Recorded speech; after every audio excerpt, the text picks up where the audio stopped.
আসসালামু আলাইকুম। 2025 সালের এইচএসসি পরীক্ষার্থীরা, আশা করি তোমরা সকলেই ভালো আছো এবং সুস্থ আছো। সবাইকে নাইম স্টাডি ওয়ার্ল্ডে স্বাগতম। তোমরা যারা 2025 সালের এইচএসসি পরীক্ষার্থী আছো, তোমাদের আজকের পরীক্ষাটি কিন্তু স্থগিত করা হয়েছিল। কেন স্থগিত করা হয়েছিল সেটি তোমরা সকলেই জানো। গতকাল মাইলস্টোন স্কুল অ্যান্ড কলেজে বিমান বাহিনীর একটি প্রশিক্ষণ বিমান বিধ্বংস হয়।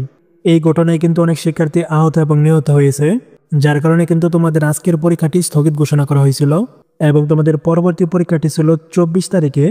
এই দিন তোমাদের পরীক্ষাটি হবে কিনা সেটি নিয়ে কিন্তু তোমরা অনেকে চিন্তিত ছিলে। এরই মধ্যে কিন্তু 24 তারিখের এইচএসসি পরীক্ষা নিয়ে শিক্ষা বোর্ড থেকে একটি নোটিশ প্রকাশ করা হয়েছে। তো চলো এখন কথা না বাড়িয়ে আমরা সেই নোটিশটি দেখে আসি। নোটিশটিতে দেখো স্পষ্ট করে বলা আছে, আগামী 24 জুলাই 2025 তারিখ বৃহস্পতিবার অনুষ্ঠিতব্য সকল শিক্ষা বোর্ডের অধীনে এইচএসসি ও সমমান পরীক্ষা 2025-এর পরীক্ষা অনিবার্য কারণবশত নির্দেশক্রমে স্থগিত করা হলো এবং 24 তারিখে স্থগিত হওয়া পরীক্ষাটি কবে নাগাদ অনুষ্ঠিত হবে সেটি কিন্তু পরবর্তীতে নোটিশের মাধ্যমে জানিয়ে দেওয়া হবে। অর্থাৎ তোমাদের 24 তারিখের পরীক্ষাটিও কিন্তু স্থগিত করা হয়েছে। তোমরা যারা এই বিষয়টি নিয়ে চিন্তিত ছিলে, আশা করি তোমরা বিষয়টি নিয়ে ক্লিয়ার হতে পারছো। আজকের ভিডিওটি এ পর্যন্তই।